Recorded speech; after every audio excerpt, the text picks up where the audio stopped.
Hello, everybody. Welcome to another episode of the Three Geeks Podcast. It is Jason, Justin, and Max. Today we are joined by our friend Sean Forney. Sean, we haven't talked in a while. Yeah, it's been a minute. It's been, I'm going to guess, 2 years maybe?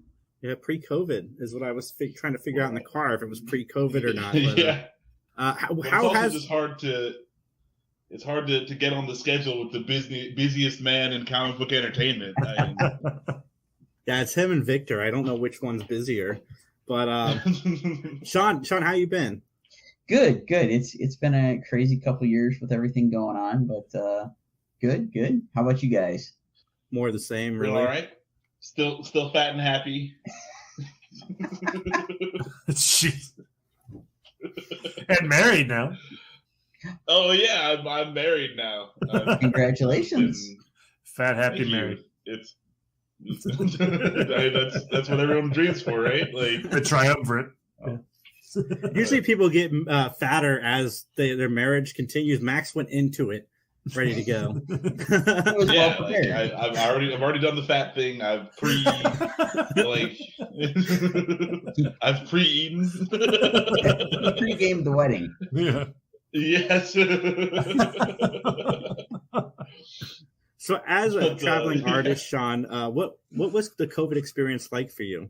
Oh man, nerve-wracking, panic-inducing, and then enlightening.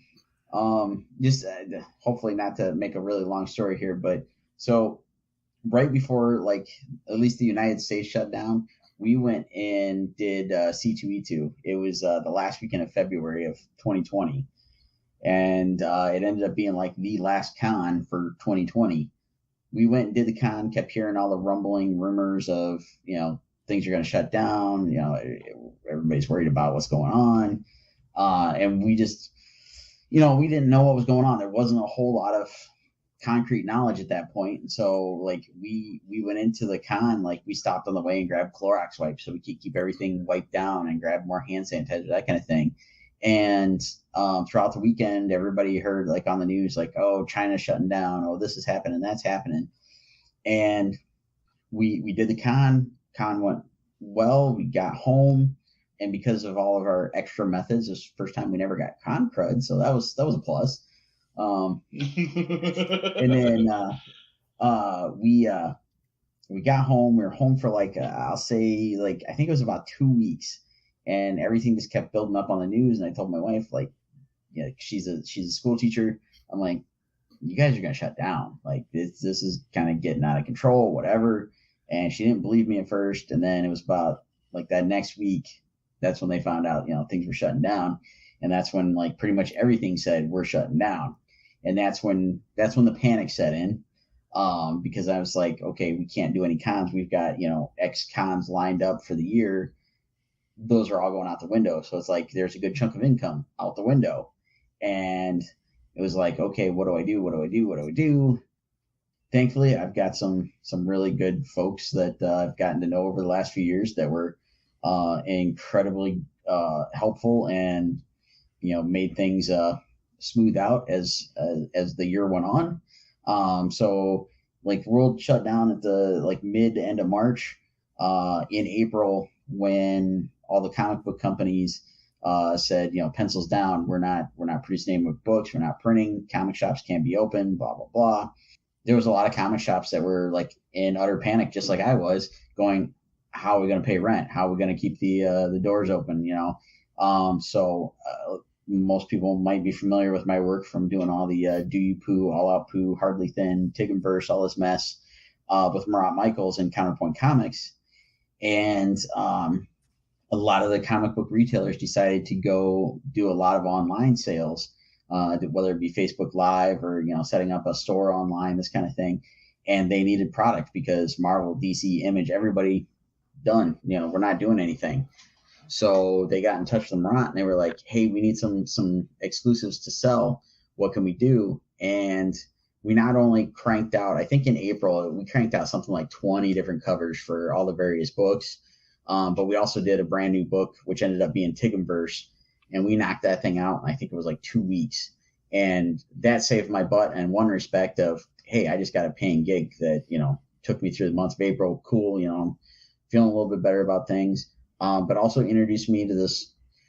Like, I was familiar with it with a couple of retailer buddies, and I'll give a shout out to my buddy Steve McDonald over at Clan McDonald Comics.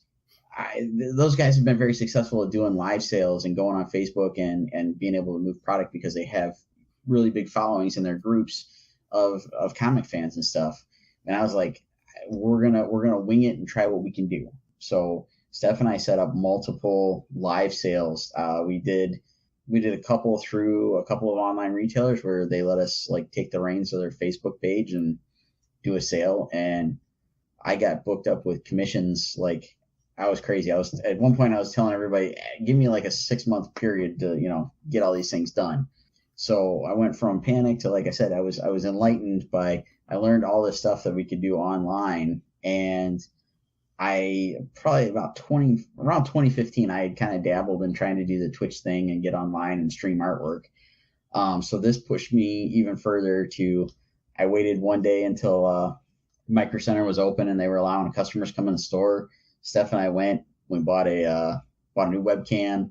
I bought a bare bones, really cheap, like maybe $150 computer so we could set up on my drawing desk so I could start live streaming, which evolved into my buddy Rodney Fike and I. We started doing Thursday night throwdown and Friday night draw where we live stream for an hour and a half, 2 hours, and all this kind of mess. So all that stuff helped me find my way through the pandemic and survive and come out on, I'll say, the other side. Everybody's got their own opinion whether it's done or not, whatever. I'm not going to dive into that, but coming, this side of it now, we've got a few more tools at our disposal now when it comes to how we do all this mess. Because that's what you needed. You need more stuff to do. Like, I get it. Like, Sean Forney, hardest working guy, and I'm like, what does he do during the pandemic? Of course, it's not relax. Why would he do that? He's Sean Forney. He's going to double down. He's going to get more work than he can handle. That's absolutely what I did, and that's what I've continued to do. So I forgot to mention, like, when everything shut down, we ran a Kickstarter in 2019 and we were starting to fulfill it at the beginning of 2020. So some of the stuff got delivered at C2E2 and we came home with every expectation of, all right, we're just going to start packing this stuff up and get it shipped out to everybody. So we literally spent the first couple of weeks of shutdown in our basement daily for a good stretch of time, packing up 300 and some packages to ship out from that Kickstarter. Oh man. So it was like, we like you said, Max, we decided to take on more stuff. We turned our basement into a shipping department. We built some new shelves, put up everything so it make it more convenient to ship stuff. And yeah, we just went to town with all of it. That's awesome, man. Tell us about the new Kickstarter, which is doing amazing. Anybody that's followed us, and I think we've gathered to do this podcast thing for at least the last 3 out of the 5 Kickstarters that we've done. We started the Scarlet Huntress book way back in 2003 was when we first developed the character. The first book was published 2004. So we've been working on this character and this story arc for darn near 20 years now. It's 18 years, I guess. And we finally got to the point, because it takes about an average of 2 to 3 years per book for me to like squeeze it into my schedule. This is wrapping up that story arc that we started way back then. So this is Scarlet, who's a modern day descendant of Little Red Riding Hood. And instead of a single big bad wolf, there are numerous werewolves that she's hunting. So she's trying to figure out who murdered her mother, why she was murdered, all this kind of stuff. So she's been on a revenge quest, and we're finally getting to the close of that. And dropping little nuggets of where Volume 2 might head. Check out 2024's Volume 2 too. Yeah. So that's cool. Like, you definitely had like this long arc to do. Like, are you like, do you feel like is it like, okay, we finally got to the end of this? Like, do you feel kind of relieved or like sad? Like, are you gonna miss like kind of like this pool to play in, or are you just like, all right, finally we got there, we can move on to like the next thing? Well, when we got the story written and we went through, I don't know how many revisions to get it where we wanted, I did feel a little bit of like, oh, okay, cool, we've got the story. I'm still drawing it, so like I'm not to the point where I'm like, all right, it's done. I've wrapped this one up. But it's just kind of been the excitement of cool. We're finally getting to the end of the story. We're telling all the cool stuff. I like with this story, like all the previous stuff. Steph has written all the scripts based on some ideas that we've kind of like thrown around, and we've just been kind of building off of that. This time around was the first time we're like, okay, I know this is the end of the story arc. There's specific things I want to see in the story. There's stuff that I think we need to like do to close out this thing. And there's all sorts of Easter eggs I want to hide in this. So I spent basically like the last 2 years in my sketchbook jotting down notes off and on of like, ooh, this needs to happen in the story. That needs to happen in the story. And sometime last year, we had a long car ride ahead of us to go to a con or something like that. May have been going to C2E2 last December. That I was like, all right, I got you in the car for a number of hours. Let's go through all these story notes I've got written. And so we did. And so we like kind of trimmed the story a little bit, kind of made it a little neater.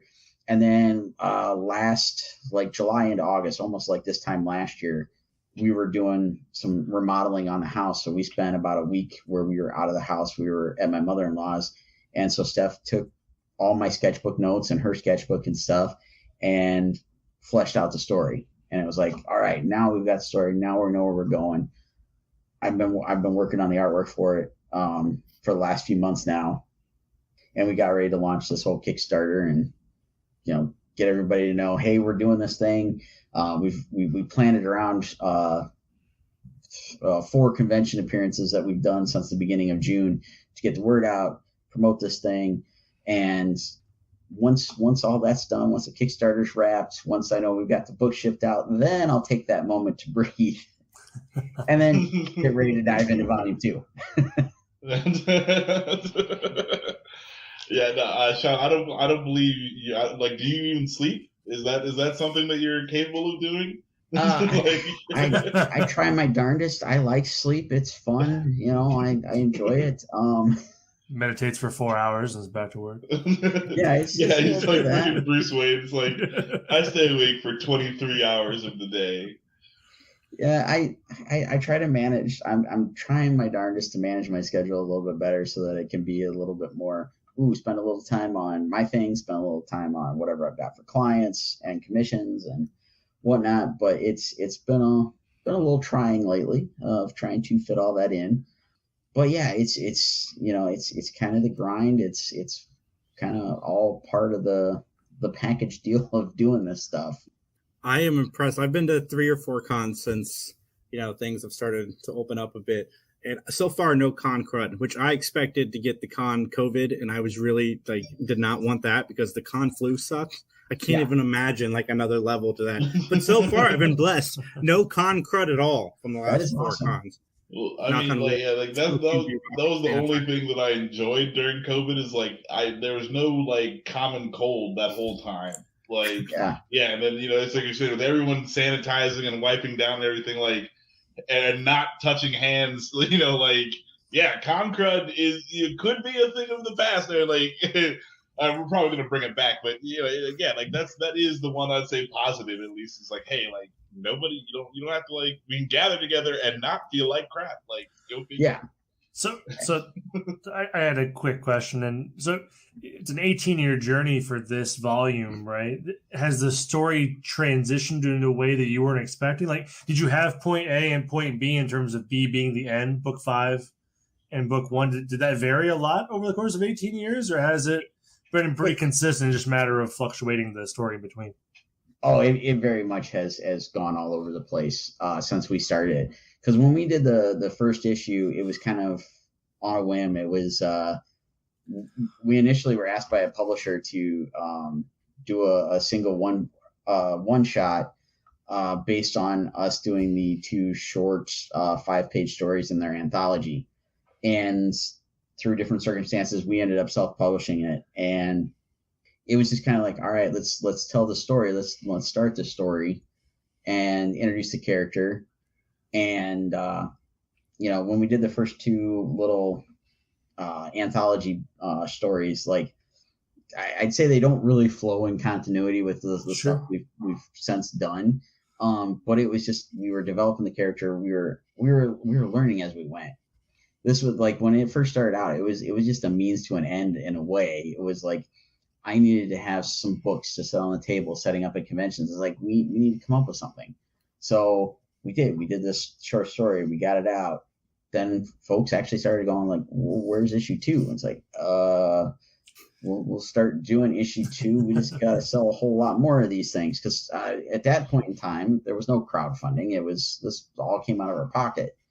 So everything's black and white for the first couple issues. So we did issue 2, and that idea changed a couple times because we were at a con with a group of friends, and we started like just spitballing ideas, and it was like, oh, we should do this, we should do that.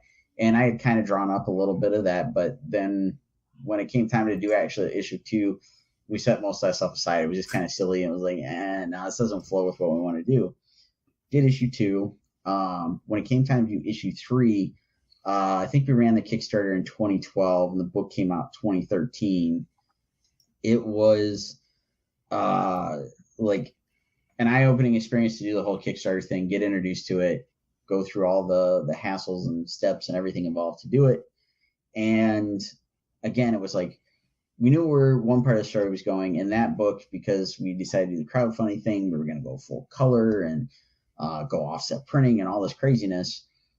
We did 3 short stories, and 2 of them are kind of in continuity, but it's like, they could kind of go either way. But it was a way to like get the book out. Let's see what we can do with this. By that point in time, we had started doing San Diego Comic-Con, and it was a way of like, all right, let's produce the book. Let's, try to see what we can do. It was going and setting up in small press at San Diego and going, all right, cool. Where's the movie check? Because that was kind of like the goal my buddies had for a number of years. And it's like, I kind of like joined in and I'm like, yeah, it'd be awesome if somebody came by and wanted to pick up the property. Let's go for it. Get it on Netflix. Okay. Yeah. And now so give Sean that Disney money. Sean deserves the Disney money. Sure. Yeah, that would be awesome. And that's kind of what that fueled that idea a little bit. And then we did so that was like 2013, and finally, after a bunch of prodding from my buddy, which I'll totally throw him under the bus, Josh Warner, he and I have been going out and doing San Diego Comic-Con since I think 2010 was the first year out there. He wanted to do a crossover story, and it's like, well, I've got to find time to fit this stuff in between other projects. And he was bringing up these ideas as I was like incredibly busy with a bunch of stuff I had lined up. So it's like, all right, if we're going to do this crossover story, I need to tell the rest of the story before I'm going to dive into, doing this whole thing. So that like lit a fire under me, and we went about going and putting together Scarlet Huntress Adventures, which was our 3rd Kickstarter. It was 2 Kickstarters ago, something like that. And that was, let's see, what year was that? That part is kind of inconsequential, but we got everything done, and that was what we put out for 2020. So again, it was a good stretch between the couple of issues, but that was where we kind of really figured out how we wanted to do the Kickstarter stuff going forward. It took us 3 times to really kind of get in the groove of like, okay, this is how we approach it. Now we got the story where we want, and that's where we really locked in the story of everything that's going on between issue 1 and leading up to issue 5. And we did a new version of the Field Guide to Cryptids, which we did last year, which we finally got to do the book we wanted. We did an original version in 2011, but we could only afford to do black and white. It was like half the size. We made this book the way we wanted to finally, and kind of dabbled into all the other areas that we want to tell stories maybe eventually, but not stuff that fit in the main storyline. So it's like, these things will have to wait, but here's a cool way to read it with a bunch of cool artwork from all of our friends. And then all that led up to this one, to where it's like we figured out where the story's going. I've kind of thrown in my little nuggets of where I think I want to take the story for volume 2. And then some point Steph's going to rein me in and kind of narrow it down a little bit more. Sweet. That's cool. Like I dig that you're not. we were talking about George R. R. Martin the other day on the cast, and I was like, man, yeah, I just need the thing to come to the end. Like, I mean, okay, like, can we get to the I need resolution here? Yeah, right. Yeah, right? like, so no, thank you for that. Well, yeah, and I freaked out this morning talking of George R. R. Martin and find out he's got COVID. I'm like, he needs to finish that book.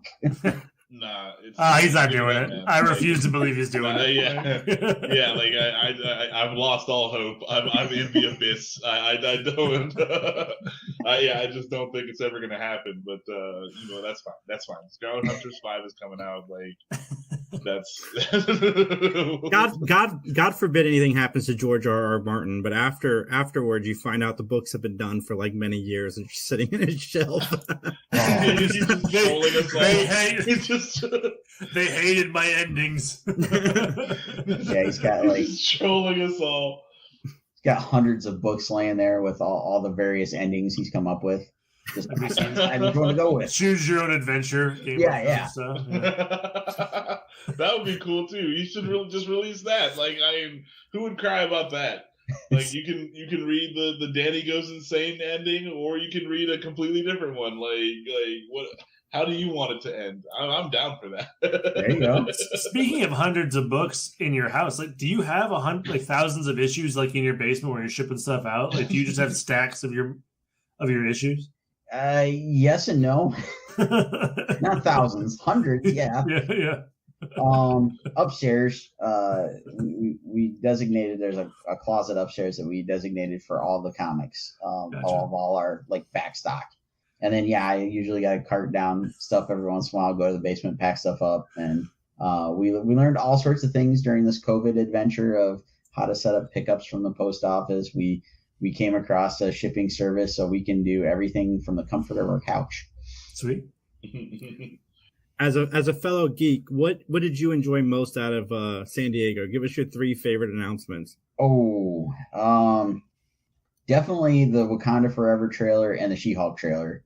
I'm gonna lump those as one because that was cool. And then just all the announcements from Marvel in general, because like we were sitting at the drink and draw at Gem City last weekend, and my phone was just like ding, ding, ding, like every couple of seconds as Disney was posting, well, we announced this, we announced that. So just all that in general, I'd say is 2. And the third one would probably be quite the surprise was the Dungeons and Dragons trailer. I saw some of the like promo photos. I'm like, oh my God, this is going to be awful. And then I saw the trailer and I'm like, this could actually work. Yeah, they got the essence of playing D&D. Yeah, right. Yeah. It feels like people playing a campaign as I was watching it. And I like that. So we'll see if it's better than Vox Machina, but it looked all right. I was just going to mention that. I fell in love with Vox Machina. Like, that is incredible. I've rewatched it 3 times now. Yeah.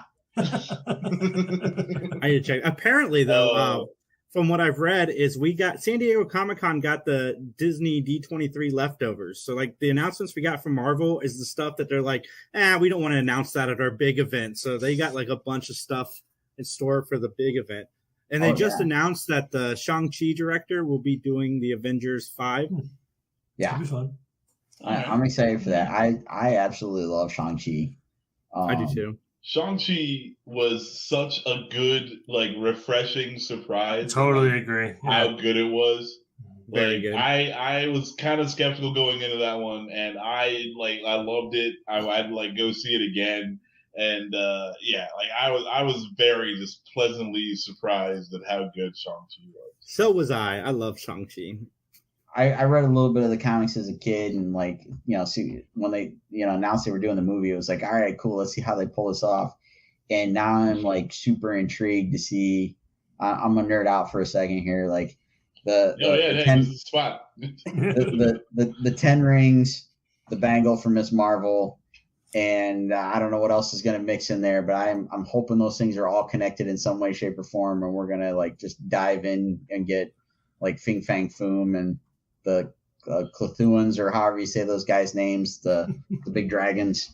Like, yeah, Phase 4 was a lot like Phase 1, where you're getting like elements of a story that you don't really know how they're going to come together. Yeah, I can't wait for Phase 5 to see how these different things start to meld into one another.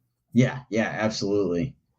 Like the thing I liked least about Shang-Chi was that like the 10 rings aren't the different like mystical rings of power, but like again, like they had to do a thing for a movie, so like I'm not sad at how they took it, but like I'm interested to see like now we moved on from Infinity Stones. What are we like? This is kind of like the next cosmic deal or whatever. So yeah, like that's super cool. I'm excited. Like with all the first phase characters, kind of like they can't put them in movies anymore because it costs like freaking $80 billion to get Robert Downey Jr. in a movie now. Like I do like the crew of people they got going now to like carry us forward to the next one. So like I think it's gonna be good.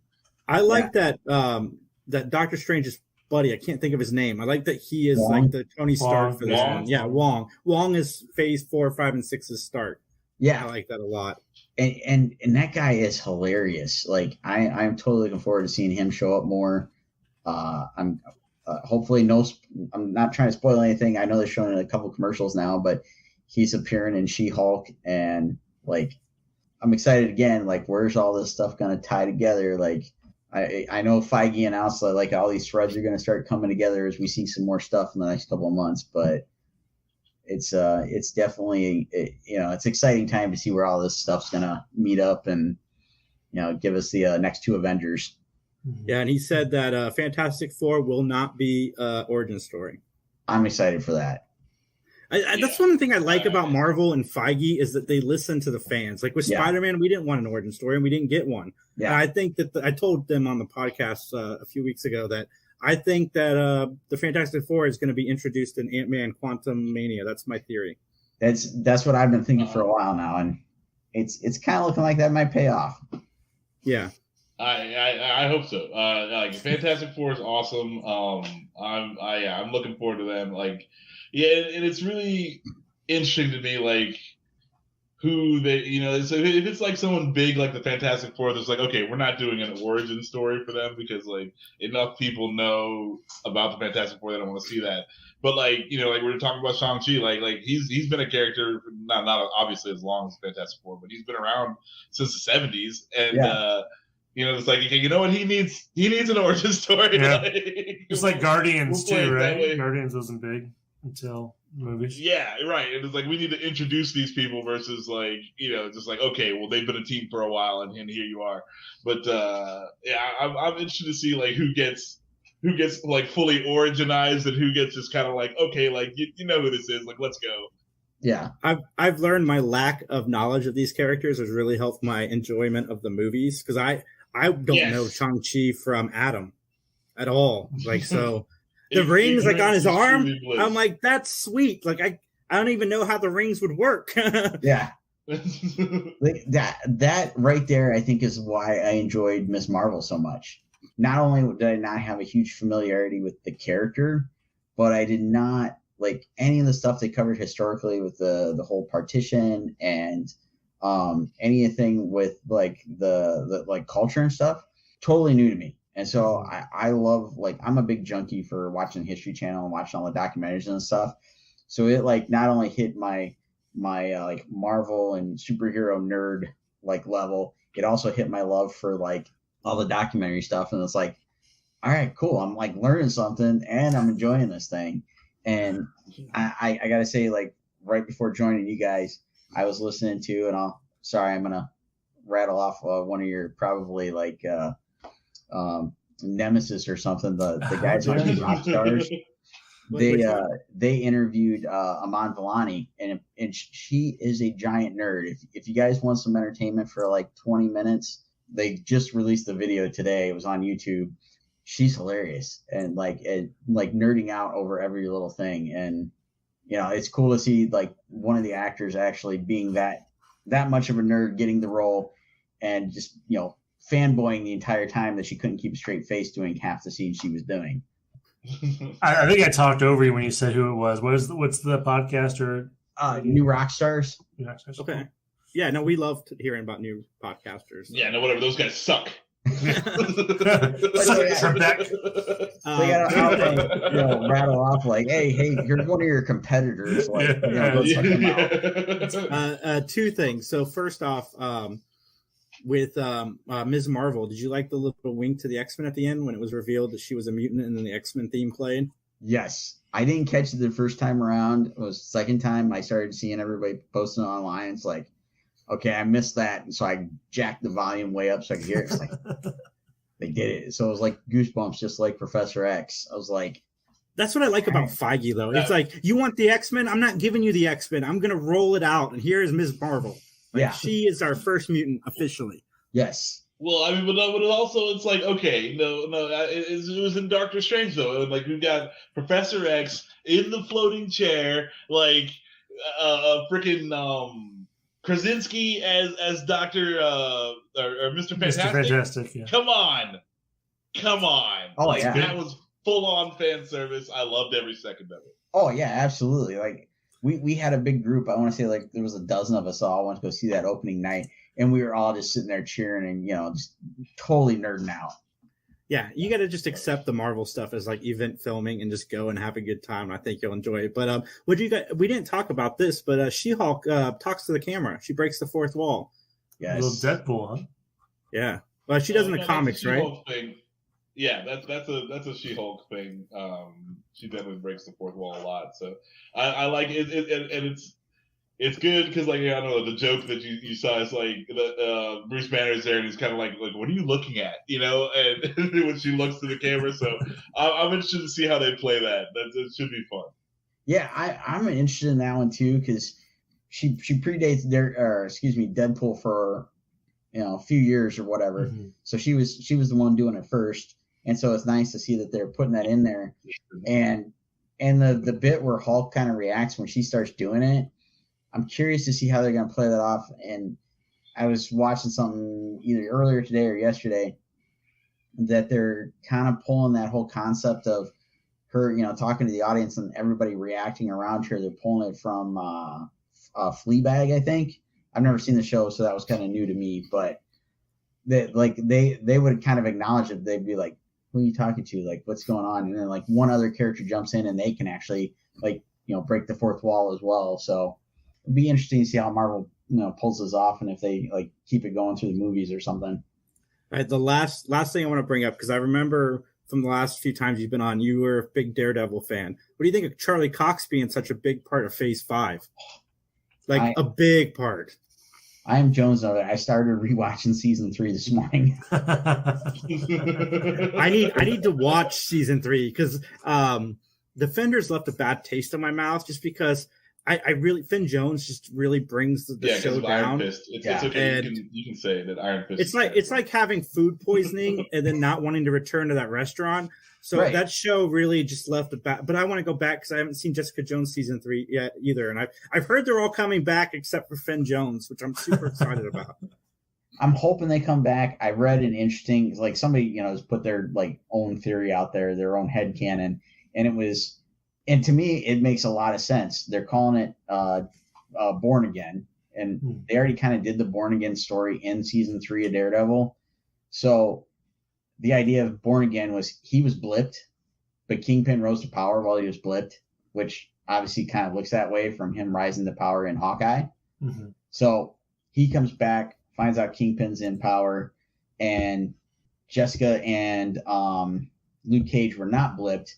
And just like in the comics, they hook up, they have the kid. So they're raising the kid. So they haven't been on the streets fighting all the stuff that Kingpin's got going on. And you guys will like this. The idea was that they take out Danny Rand and Colleen takes up the mantle. And so that he's back and he's like, all right, like what's going on? Time to take Kingpin down. I'm down. Yeah. I mean, you had me at they killed off Danny Rand. Feige said that Daredevil and Spider-Man are going to be the ground team going forward. That would be sick. That would be totally sick. I would love to see a fully developed, fully paid for Daredevil.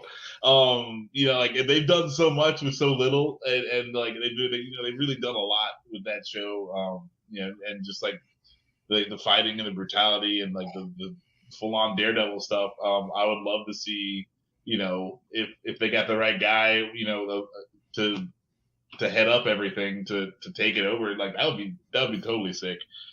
I would love to see an Iron Fist. I mean, like I feel like they missed an opportunity with Iron Fist. You missed an inclusiveness opportunity, and you missed an opportunity to just make, you know, a super awesome kung fu show. So yeah, whoever they get to be Iron Fist, you know, after this, like, I just hope that they know some sort of kung fu. Like Colleen Wing would be like totally awesome because she's a great athlete and she can actually do the things.